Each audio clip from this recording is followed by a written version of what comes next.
Okay, let's get started. Mohan, welcome. May I have you on? Can you put your video on so I can see you and acknowledge you? Hi, I want to welcome you and thank you for doing this. Mohan is in New Zealand and it's 6:30 a.m. and yet he looks like he's ready and ready to go. So that's just great. Um, it is my true pleasure and honor to introduce our keynote speaker for the symposium, Dr. Mohan Jyoti Datta. Mohan, we were in a previous panel, we talked about how folks who do community-based research have an onus to decolonize these academic processes that keep us in our chains.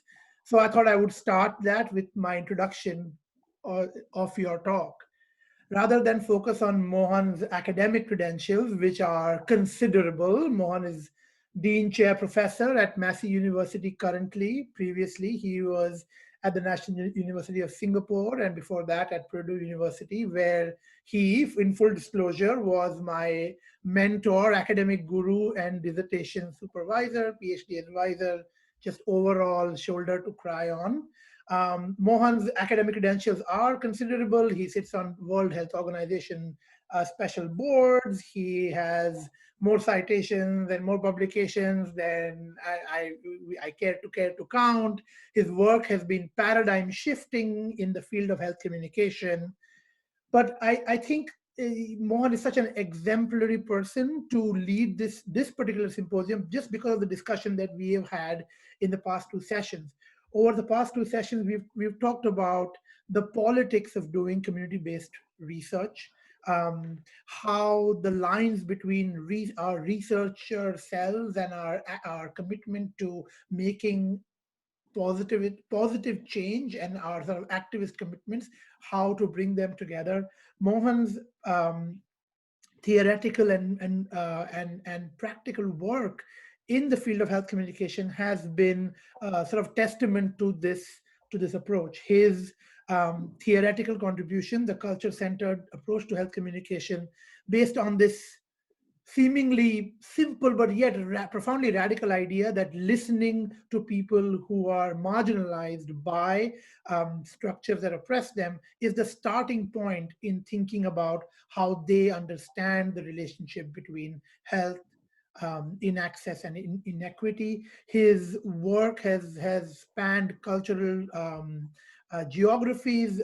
He's worked in contexts as varied as in India, in Singapore, in New Zealand, as I'm sure his talk will develop. But I think more importantly, it is the idea of the politics of the work, of the ethics of the work, that has been so influential in shaping the 25 or so like dissertations that you have overseen, Mohan, the people who have followed the trajectory of your work. It gives me real honor to have you, and I thank you for being here. I will now let you begin your talk, Mohan. If you should be able to screen share. We are thinking about 45 minutes, folks, and then that'll give us enough time for questions and answers. Mohan, just to let you know, we will be doing questions through a Google Doc. And so I will kind of relay the questions, and then that way we think everybody can answer without sort of a jostle for space. So again, once again, thank you for being here. And we look forward to what we are sure will be an engaging conversation. Thank you so much, Shaunak, for having me here, and to the Cincinnati project. I want to thank Dean Bates as well for this opportunity. And as I talk about solidarity, I quickly want to acknowledge, people that I see in this room that have been part of my journey of solidarity. Thank you, Shaunak, for being a part of a very early part of this work when we were working with African American communities in Gary and in Indianapolis on African American heart health. And I also want to thank Professor Heather Zoller, who has been an interlocutor perhaps since my very early days of being an assistant professor. And so much of my thinking has developed in dialogue with her. So I really want to acknowledge that. So what I thought I will do today is talk about solidarity as an anchoring concept for thinking through socially just community partnered research. And I will foreground, therefore, in this talk, how the concept of solidarity offers us as a way for decolonizing the academe and in creating practices that enable us to work alongside communities so their voices can be heard in ways that are structurally transformative. Shaunak talked about this idea of listening. And what I would like to highlight throughout this talk is listening in a way it matters, meaning that how do we know that listening has mattered, particularly as it relates to the broader hegemonic structures that constitute inequalities. Throughout my talk, because our emphasis is on voice, I would like to actually, for us to listen to voices of community members, community organizers that I have had the chance to work with, as well as I will introduce my voices through narratives that I will share with you.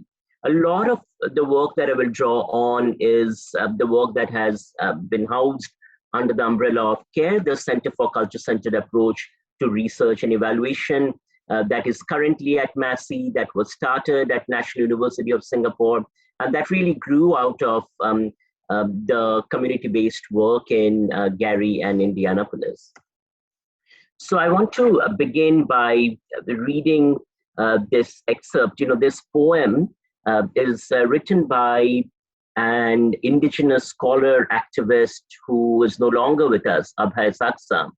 And I find his words really powerful in terms of thinking through the role of voice in community struggles, but also in interrogating the nature of academia, academic knowledge production, and the extractive logics that we often perpetuate. So Abhay writes, "I'm not your data, nor am I your vote bank. I'm not your project or any exotic museum object. I'm not the soul waiting to be harvested, nor am I the lab where your theories are tested.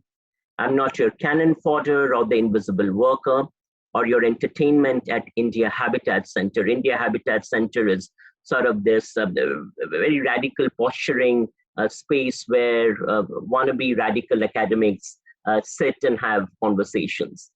"I'm not your field, your crowd, your history, your help, your guilt, medallions of your victory. I refuse, reject, resist your labels, your judgments, documents, definitions, your models, leaders, and patrons, because they deny me my existence, my vision, my space. Your words, maps, figures, indicators, they all create illusions and put you on pedestal from where you look down upon me. So I draw my own picture and invent my own grammar. I make my own tools to fight my own battle. For me, my people, my world, and my Adivasi." Adivasi is the word that is often used in Indian context to refer to indigenous peoples, "my Adivasi self." This narrative, for me, in many ways, captures the heart of the relationships of academics with communities. What it really foregrounds for me is the importance of voice infrastructures situated within the context of communicative sovereignty, where communities own these voice infrastructures. But more importantly, these voice infrastructures as the basis for challenging and transforming the hegemonic structures that we as academics often inhabit. So the question for us, I believe, as academics working in communities becomes one of how do we co-create voice infrastructures that decolonize and dismantle the very habits of academia that constitute our privileges. So when doing this work then of seeking to co-create voice infrastructures, we have to think about the ways in which our bodies are constituted in these struggles. And I want to draw upon a couple of examples from my own journeys and do so in humility to just offer a couple of registers to think through this question. So when, for instance, in Aotearoa, New Zealand, doing the work of developing anti-racist strategies, particularly in collaboration with indigenous or Maori communities, and at the same time challenging the whiteness of our discipline. This is somewhere around 2019. I became aware of a website that was an anonymous website that was created, making itself to look like me. It had taken my picture and set itself up to appear as if it was a website I was running. And when you actually look through the website, what it does is it articulates how I am a reverse racist for talking about majority privilege and for using my grievances in defiance against majority privilege to circulate prejudice and discrimination, and then asking for my university to take action on me. Now, this website, as I said, is run from an anonymous space, but it has, since 2019, continued to be sent to the university administrators, continue to be circulated in tweets and in Facebook posts, tagging the university and university administrators. And it is one kind of strategy of the hegemonic structures when voices do speak up. So the reason I juxtapose this narrative in the context of the earlier narrative is to foreground this idea that when we situate voice in relationship to structures, structures respond. I also want to read another excerpt from my fieldwork notes. This is in the context of the work that I was doing and the center was doing in Singapore. And this is what I wrote. Between 2015 and 2017, as part of a sex worker-led advocacy campaign that was housed at CARE, and that sought to address just housing and just healthcare for transgender sex workers, CARE, the center I direct, had recruited transgender sex workers as community researchers. Among our community researchers was Mary, her name has been changed here, who is a transgender sex worker and a human rights activist. This hiring of Mary became a subject of an audit that was carried out by the university, accusing me of financial misspending. This is also the time when I had written a couple of pieces, and opinion pieces, and signed onto a petition against the law minister for his practices targeting academics and activists.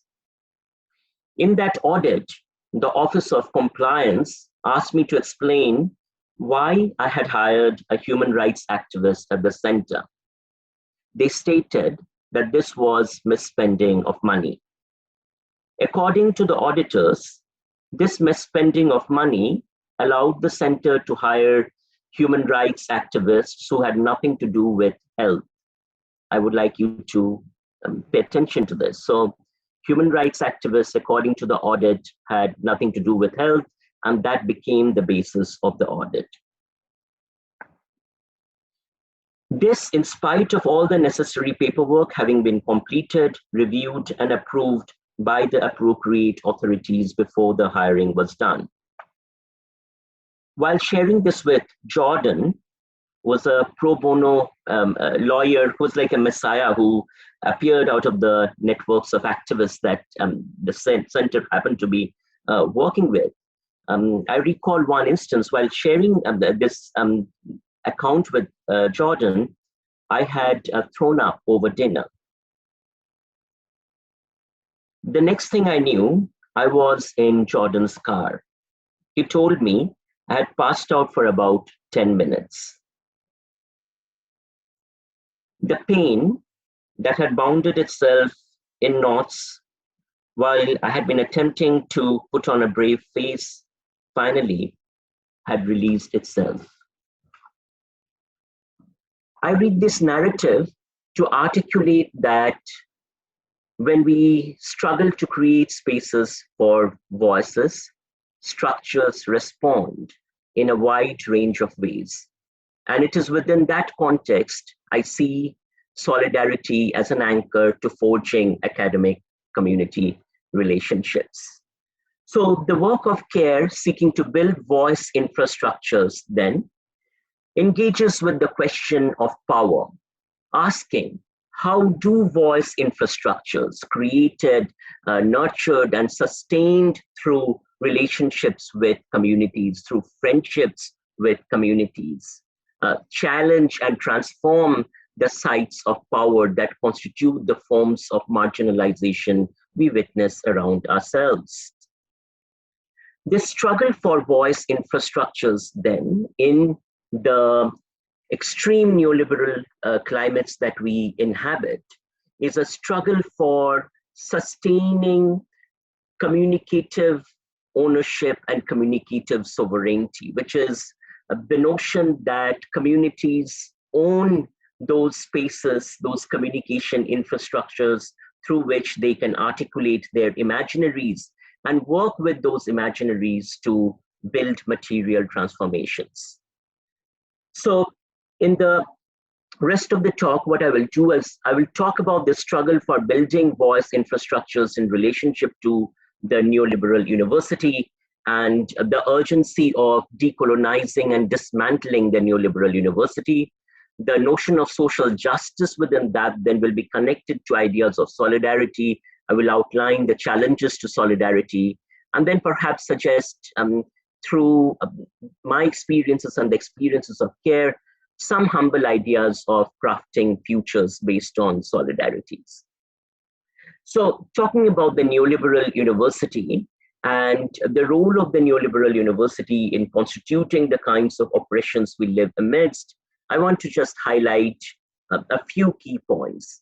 The neoliberal university thrives on the production of expertise, and you can think of this kind of expertise as the Chicago model, which is expertise bringing in the free market and the expansive reach of capital into communities with the narrative of alleviating or uplifting communities. So neoliberal transformation is fundamentally carried out through experts and through academic experts engaging communities with the narrative of uplifting communities. While this is being carried out, academia simultaneously is privatized, foregrounding a grant culture that supports this model of privatization and deep institutionalization of processes that construct academia as a site for extracting knowledge, wealth, resources from communities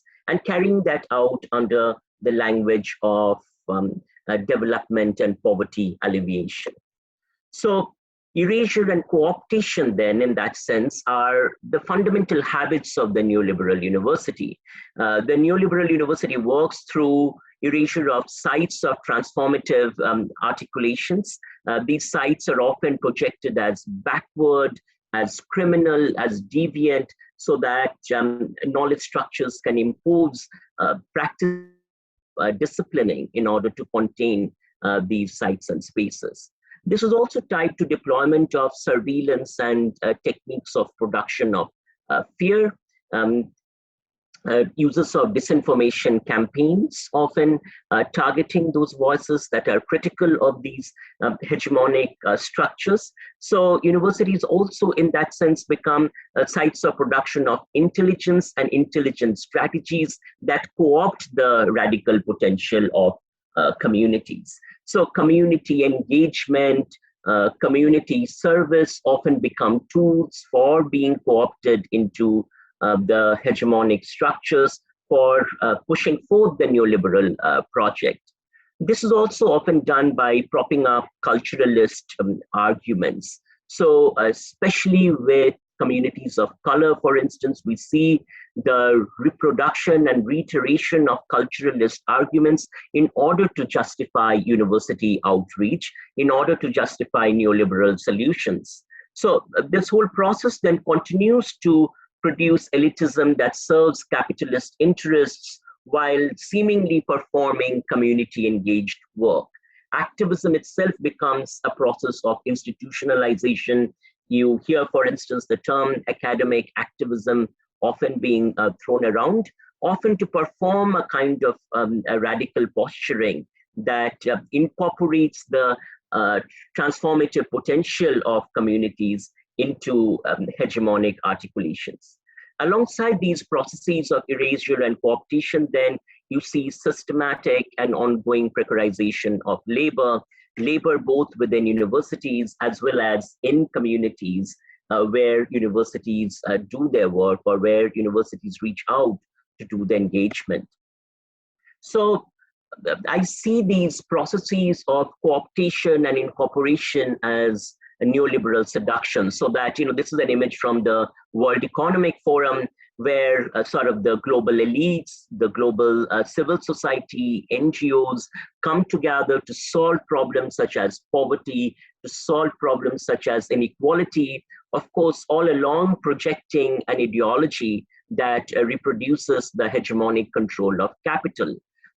One of the greatest examples of this I see within the context of communities where CARE has been working is biopiracy in terms of the stealing of indigenous knowledge, the stealing of indigenous seeds, the stealing of gene pools of people of color in order to serve the agendas of capital.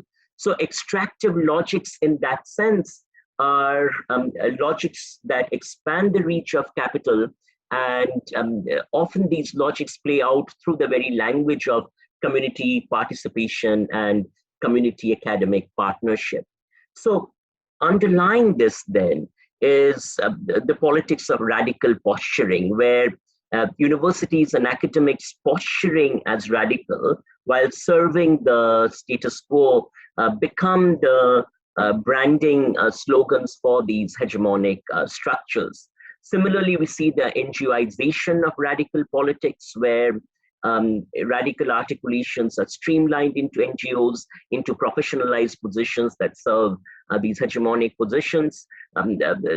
Some of the best examples of these are in the financialization, for instance, of sustainability. Today, you find sustainability being a key component in the market mix, in the branding of investment tools, so that you have sustainable investment tools and you can invest into the green economy. So social change has become financial capital and a strategy for elite control. So this vast inequality is maintained through the reproduction of communicative inequalities in terms of fundamental inequalities in the distribution of voice resources, in the ownership of information and voice resources, and fundamentally in the ownership and distribution of knowledge resources. So we must ask, who makes knowledge claims to serve whom? I put this example, and I will play through this example through a later part of this talk. It's an image of a community seed bank that has been created by outcast, or I should say oppressed caste women from landless farming communities in their work to take back agriculture and anchor agriculture in community ownership of agriculture and seed saving, in resistance to strategies of biopiracy that are implemented by neoliberal agricultural capital. And so here you see a bullock cart, and in that cart, seeds are being carried, and the community articulates its right over these seeds as its material intervention into the organizing, the neoliberal organizing of agriculture. And to that process, it articulates its ownership of voice infrastructures is what enables it to retain this sovereignty. So the work of social justice in this sense then is the struggle for voice, and it's a struggle for ownership of voice infrastructures in ways that are structurally transformative. So the culture-centered approach, what Shaunak talked about and which forms the basis of CARE, has been working with this question of how can voice be the basis for cultural articulations that drive community agency in transformative processes that seek to challenge and change hegemonic structures. So the work of social justice in this sense is one that is explicitly challenging of structures by placing the work of knowledge generation in community sovereignty. In many indigenous communities, you hear this idea of sovereignty. In early African-American struggles and in the Pan-Africanist movement, you heard this notion of sovereignty as the basis for the traditions of Black radicalism. Here in the context of Maori transformations, Maori talk about the concept of Pinoranga Tiratanga, which is Maori ownership of Maori knowledge in ways that serve Maori health and well-being. So this work of building spaces of sovereignty is constituted amidst the work of generating life, the struggles for life, and in dismantling oppressive structures. So how do we build anti-oppressive strategies of research, anti-oppressive strategies of pedagogy that are held by, the accountability of which is held by communities? So here you can see the work we have been doing with the women farmers that I talked about earlier. And what the women are doing in this particular example is that they have created these collective community gardening spaces where they're going to cultivate their crops. And they're collectively sitting together and marking out the fields and planning the crops and the crop cycles in ways that would be climate resilient and sustainable. You see them running a camera, if you can see the camera on the side of the screen. And that becomes a vital register for them because the camera, they say, is a way for them to keep telling the story while holding the power on the story, while most media infrastructures have been co-opted into the logics of capital. So what then do we need to do to enable this kind of transformative work that continues to challenge the structures and that enable the women, for instance, within that context, to own the sites of knowledge production? And I see that work of creating those spaces as one of dismantling the habits of academia. As the Maori academic Leonie Pihama says, that the work of activism is not just out there, but the work of activism is in here. Oftentimes, the articulation of community engaged work as work that happens out there keeps academia intact, not really asking the question, what are the kinds of struggles we need to participate in within academia to transform these fundamental spaces of knowledge generation? So I see the work of theorizing in that sense, and theorizing meaning theorizing that happens from within struggles in communities, as well as theorizing that happens within academia as collective work that is based on connections, as a dirty work that is tied to struggles and embedded in struggles, as dangerous work, dangerous in the sense that as work that talks back to academia, that talks back to hegemonic structures.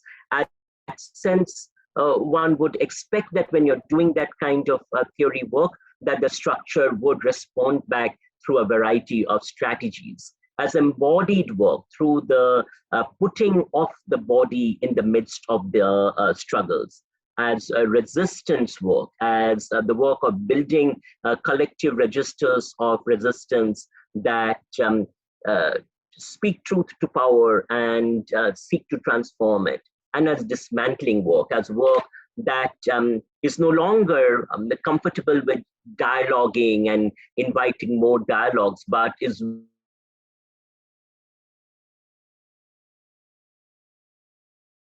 so communities relate to this work of theorizing as sites for co-creating pedagogies of community democracies, of radical democracies through voice and participation, through the work of organizing democracies through voice, so that democracies are fundamentally held accountable to communities, to those who have been marginalized historically by these hegemonic structures. and by creating spaces for supporting grassroots-based material interventions that materially seek to build things that challenge these structures. So remember, I talked about the work of seed saving that is carried out by the women within the context of the women's cooperatives. So I wanted to share with you here a small excerpt of how the women actually see this work of creating knowledge. And in this instance, you will see it is done through songs and foot processions that they take through these communities.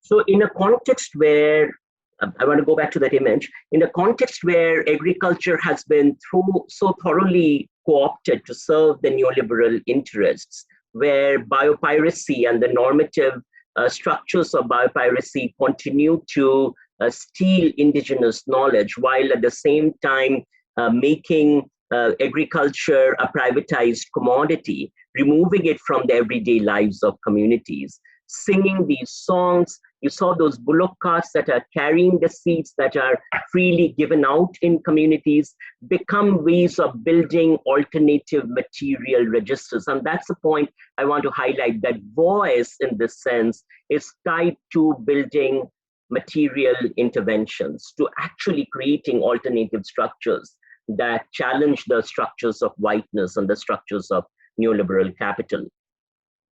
So this work of co-creating these spaces of knowledge generation, of voice and structural transformation translates into a few key elements in my understanding. The first is working together to identify what are the material resources that are necessary in order to build these structures. What are the spaces of support that are necessary in order to nurture and sustain these alternative structures? What are the kinds of voice infrastructures that are necessary? And how are these voice infrastructures going to be sustained, especially when the structures of capital launch their attack? And this is something I often say, is that when voice matters, when voices start being heard, structures will attack. So we have to prepare for that. We have to think about the ways in which we build safeguarding practices in order to uphold these infrastructures. How do we co-create these material and symbolic interventions that connect with each other? And then how do we respond to the risks, the threats, and the violence? And how do we really strategize about the threats, particularly the threats of violence? So co-creating voice infrastructures, and I want to pick up on that particular element because in our work, we argue that these voice infrastructures are fundamental to recognizing the agentic capacities of communities, to foregrounding these agentic capacities in the politics of structural transformation, recognizing the power differentials that constitute erasure, research, and developing then co-research strategies that are used by power to erase. So really understanding how does power erase so that you can formulate strategies for challenging power. Co-creating through resistance work registers for decolonization. So what are the kinds of registers we are going to use, and how do we place our bodies in presence in order to transform these structures? So here's another example I want to share with you. This is another piece of work that has been carried out by CARE, working alongside the Maori community of Rangitane. And the work started with the articulation of what does health mean to Maori within the context of the everyday struggles with land. And the work then transformed into one of land rights and occupying a land to stop a development project from taking place. The flag that you see up here is the flag of Tinoranga Tiratanga, the flag of Maori sovereignty.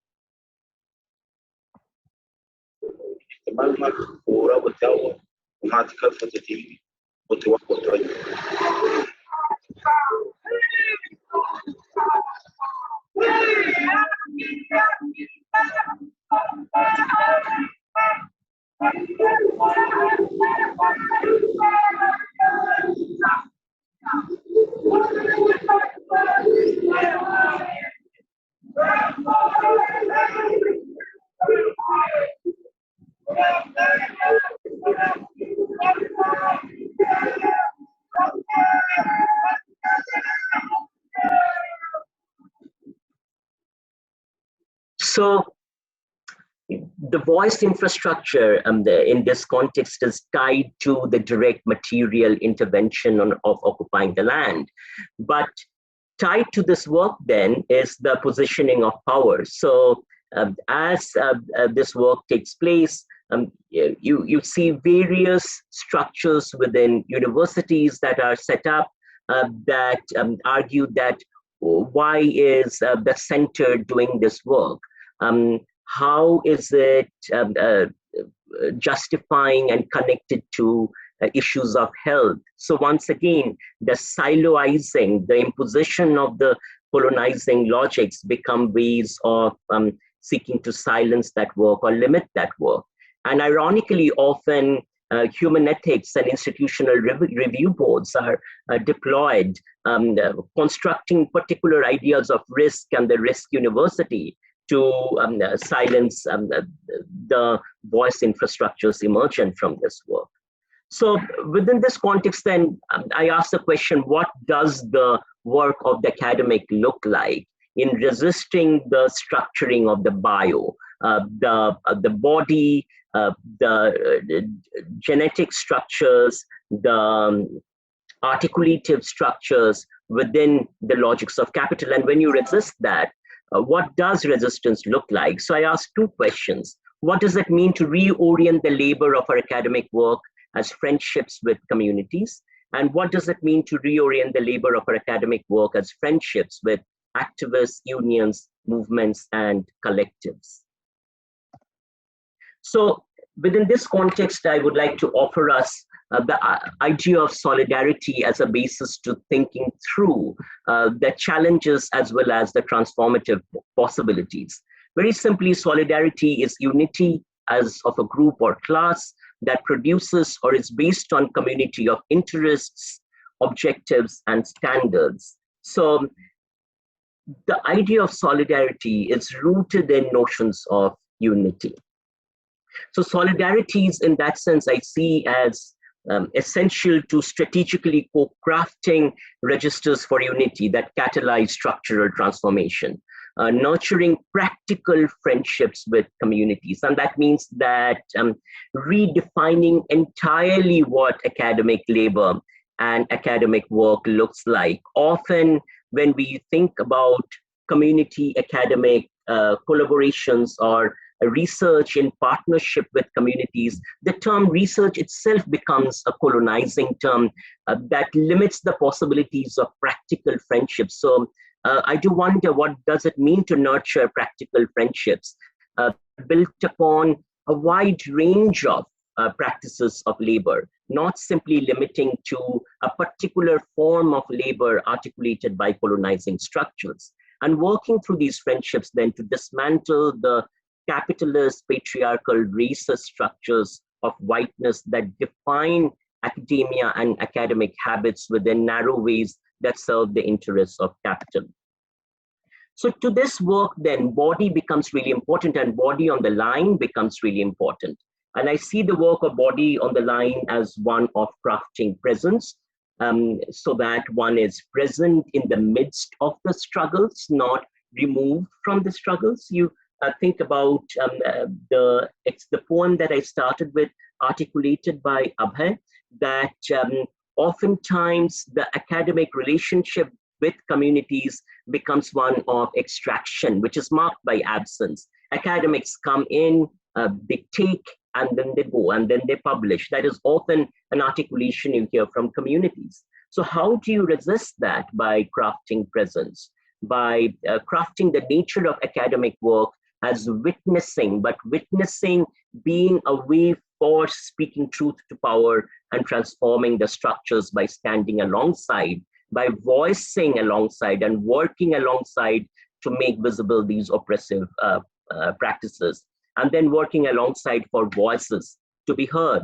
So I see this play out in terms of multiple registers for solidarities in neighborhoods that have been depleted through the onslaught of neoliberal capital, in work alongside civil society, but also in that work transforming civil society toward its radical potential, in work alongside movements, and then in work alongside politics to transform politics so that it is accountable to communities and those who have systematically been marginalized. So solidarities as voicing in that sense particularly become salient with respect to two questions. One is, how do we voice amidst crises that are created by hegemonic structures? Naomi Klein talks about the work of neoliberalism taking place crisis after crisis, with each crisis cycle creating another new opportunity for neoliberal expansion, for expansion of the free market. And often this is also done through the incorporation of the police, the military, the disciplining structures to silence dissent as new bodies are created for incorporation into the logics of capital. So how amidst these crises do we voice alternative imaginaries? And COVID is an excellent anchor to think about this. Arundhati Roy, the Indian author, activist, talks about the pandemic being the portal, being the opening to imagining alternative forms of organizing. And how can then voicing support that? How can we continue to voice amidst targeted attacks and disinformation campaigns that are carried out by hegemonic structures? And here I would turn to the voice of Jolo Van Wom, who has been an activist in residence for CARE and who has lent his solidarity to CARE for the past 8 years. And CARE has attempted in our work to lend solidarity to him. He has gone into a prison multiple times for speaking out against a structure. And this is something he articulated while on the way to prison. And he said solidarity means that when an injustice happens to an NGO or an individual, you speak up for them to those in power, even if not publicly, if you cannot afford the risks, but through private communication. So solidarities, in this sense, need for us to plan and to think through not only developing a crisis response when the crises happen, but developing medium and long-term strategy. And I will wrap up with the next slide in terms of articulating and thinking through some of these elements of long-term strategy. So solidarities over the long-term call for commitment as the basis for being there, being in the midst of the struggle, being alongside struggles, to the authenticity, to seeking to find ways in which one can be authentic to the voices in these struggles and authentic to one's own position within these neoliberal structures, to really thinking through how do we seed, nurture, spread these habits of voicing across spaces. How do we prepare for attacks when the attacks do take place? And how do we build strategies from advance that can help us anticipate these attacks and respond to them? How do we identify the threats that challenge the voice infrastructures and infrastructures for struggle? How do we craft counter narratives that challenge whiteness and the neoliberal onslaught?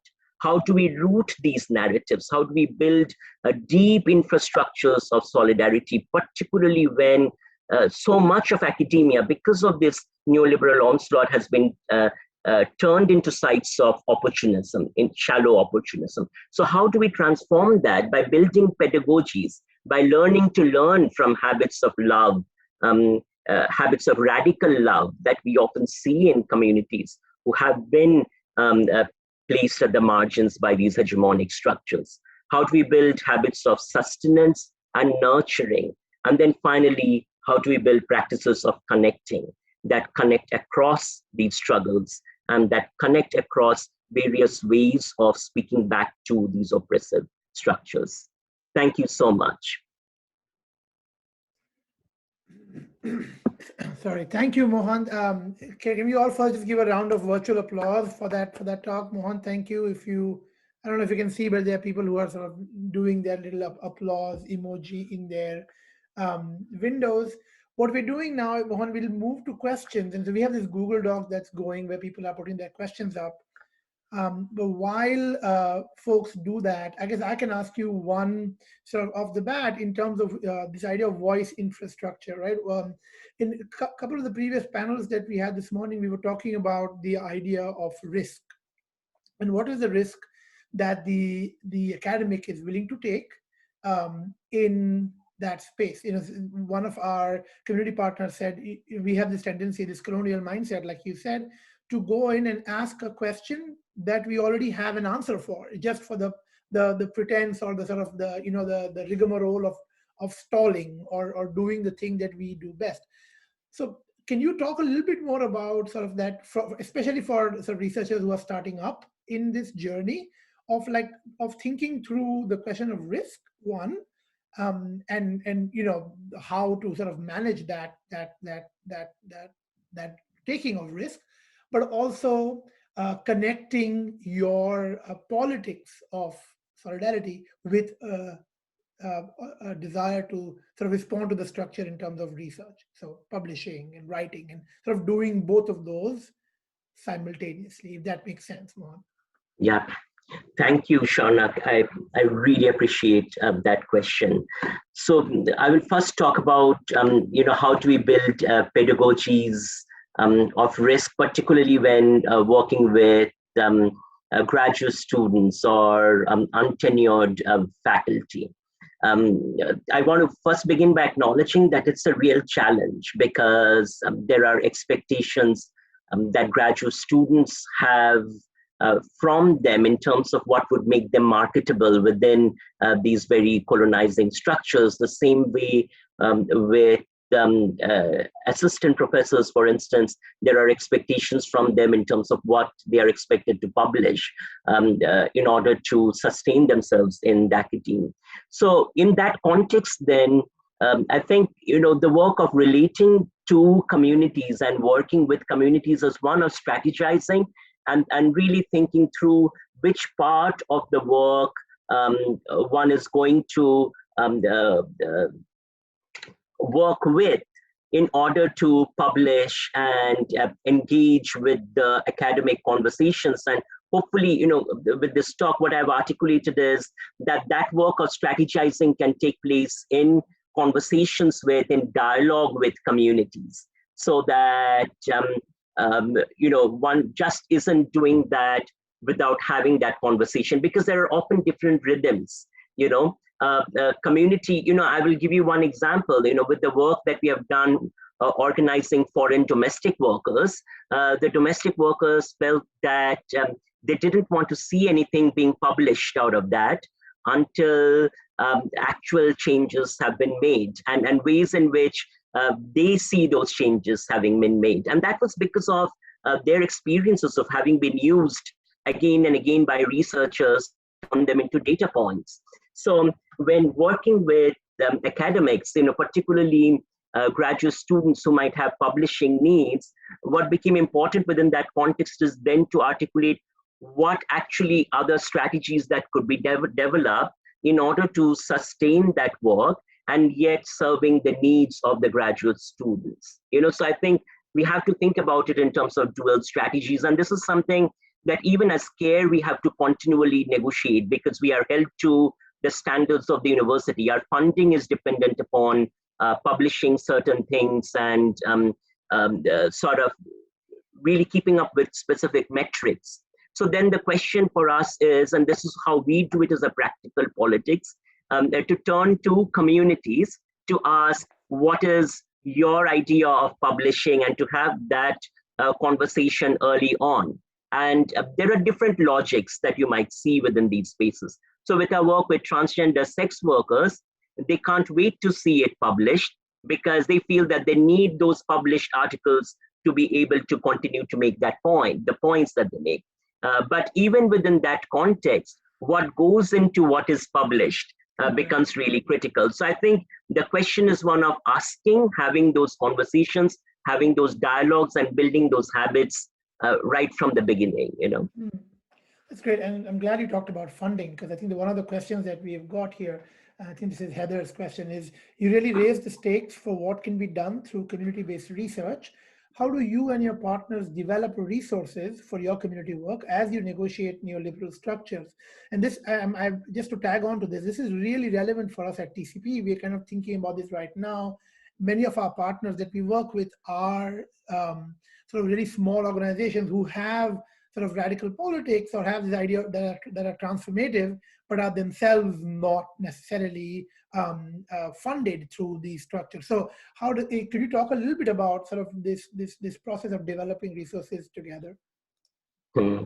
So, you know, what a great question. So in that sense, you know, what we do in our work is work alongside communities, community organizations, and the political work in communities, then to see how that can be funded and supported at a very basic level. So basically, say for instance, you know, what happened, I'll give you the pandemic example. What happened amidst COVID is that many of our low-income communities, predominantly Maori and Pacifica here in Aotearoa, felt that owning food systems would be a fundamental way that they could support themselves. So they wanted to start community gardens across neighborhoods.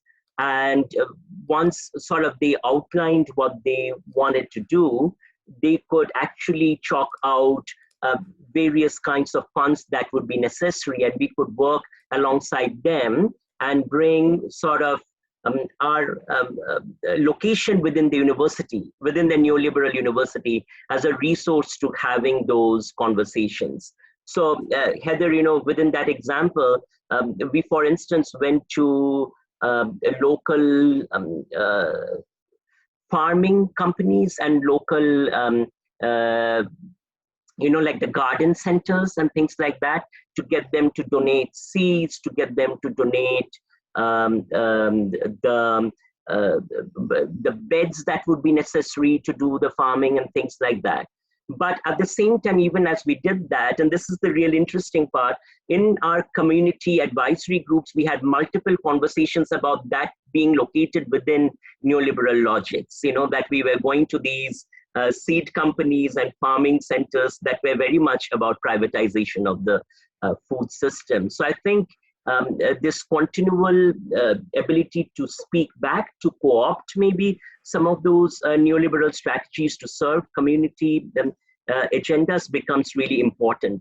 But I guess, you know, the one thing I want to say is that in that conversation, what I find really relevant is to have that conversation in community spaces, so that we are held accountable to communities who can, you know, talk to us about what they see as co-optation and what isn't, in terms that have been set by them, you know. Thank you, Mohan. So there's another question. This is by Laura Jenkins. She says, in addition to the Seed Collective group filming its own farming plans, please give us other examples of voice infrastructure that you have learned or worked through CARE. And maybe if I could, again, like I'm putting my own spin on each of these questions, but maybe sort of poke you to talk a little bit about the work with Quad and the Indiana Minority Health Coalition as well. Yeah. So as a transition to that. Yes. So, you know, thank you for asking me to talk about the work with the Indiana Minority Health Coalition. So, you know, that particular work to address heart health inequalities and the massive inequalities in health outcomes, heart health outcomes that are experienced by African Americans compared to Caucasians, right? So the work of building voice infrastructures within that context became one of co-creating these church spaces, you know, co-creating spaces for gospel choirs to sing about heart health, but also to talk about heart health in relationship to stress, in relationship to experiences of racism. And those voice infrastructures fundamentally transformed what we were thinking about in 2011 and writing about as heart health. So one of the pieces that came out of that was heart health as stress, that fundamentally talked about racism as the basis for thinking through the concepts of heart health. And then, from those infrastructures came many other infrastructures, like the community seed garden initiatives, initiatives run by and held by schools for working with young people on challenges of heart health. Initiatives for addressing issues of neighborhood safety and neighborhood resources in Gary, which have sort of sparked many other conversations. So rolling that back in, the fundamental voice infrastructure in there was these advisory groups that were made of coalition members, that were made of members of health disparities initiatives and community members who inhabited the margins of the margins. That's great. So I think we have time for 2 more questions, and there's some excellent ones on this sheet. So I might send you some more just for to contemplate and maybe think about offline. Sam Riegler asks, when faced with the personal and communal risks of your work, how do you mitigate feelings of fear and distrust? 2 minutes, go. Thank you for that question, Sam. One of the things I want to say, and this has been one of the most powerful lessons in the journey, and this is why I thought I will talk about solidarity, is that when you face the personal and communal risks, a lot of academics will disappear. They will be nowhere to be seen. In fact, they will turn into, those, you will often find that those that postured as radical will turn into the collaborators with the structures to actually carry out the repressions that have been meted out by the structures. So how do you deal with that risk? So for me, the way I have dealt with that risk is by building those connections. So where I feel that I haven't been able to draw on academic connections or felt like being put under the bus within academia. And certainly, I have had a lot of support from my mentees, from colleagues like Heather across spaces. So that's one way of connecting. But another way of connecting is to connect with activists, to connect with lawyers, to connect with pro bono legal collectives. So in fact, with that whole audit thing, what happened with me is that I got a lot of support from really good lawyers. And when that happened, both the state and the university started backtracking. So I think that's why I emphasize how important it is, if we are going to do this work, to safeguard each other and to really strategically think about how we do it. So Autumn Kirkendall has, sorry if I butchered your last name, Autumn, has a question about language and the role of language. And it's a fascinating question. They ask, could you talk a little about the role of language and shared language in working with communities? How do you negotiate the power dynamics that are implicated with language? Again, that's a really hard one, especially because of the meta-theoretical commitments that I was trained into when learning to do this work, draw from subaltern studies and post-colonial studies, which is known for having a really impervious language. So part of that work actually also has been to learn to decolonize those ontologies and epistemologies, in terms of the kinds of language one inhabits and how that language itself can be so marginalizing. So in the everyday work in communities, then the work of co-creating pedagogies is precisely what you say, Autumn, about learning what kind of language is the language you need that would work. So, and that might mean one has to create entirely new vocabularies. Now that's a challenge, Autumn, because how you translate that into academia, because again, you need to sustain within that academic space. That really becomes a challenge because academia has particular habits of looking at knowledge, all the way from peer review processes to what it considers as appropriate knowledge. And that might not really fit at all with the articulations that emerge from communities. So one of the things, I'm in a very lucky place because I'm also the editor, incoming editor of our journal of applied communication research. And that has enabled for me to really think through that question and see how we can decolonize these spaces of knowledge production. So how can the journal be reworked to precisely work on that question of language and build different kinds of registers, So we have built, for instance, an infrastructure called community interventions, where the community organizers, community groups can submit interventions that doesn't even have to be the written language. It can be a video. It can just be a podcast. So also opening up, taking from language, the idea of communication infrastructures and what these infrastructures look like when they're decolonized,